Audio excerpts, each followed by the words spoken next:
To change the keyboard language in Xiaomi Redmi A5, first of all, you will need to open a settings on your smartphone device.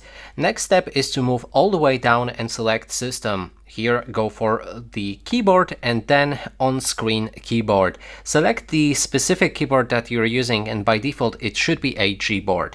Then we can go for a languages, which should be all the way on the top, and here you will see all of the language options. So in this case I have English US and Polish. So I already have those languages. If you want to add another, click on this plus button and find the one that you want to add. Now finally, when we have those languages, let's pop open a keyboard. And next step is to click either on the globe icon right here to switch between those language inputs, or we can click and hold space to pick one from the list if you have multiple big list of languages. And that is basically everything. Thanks so much for watching.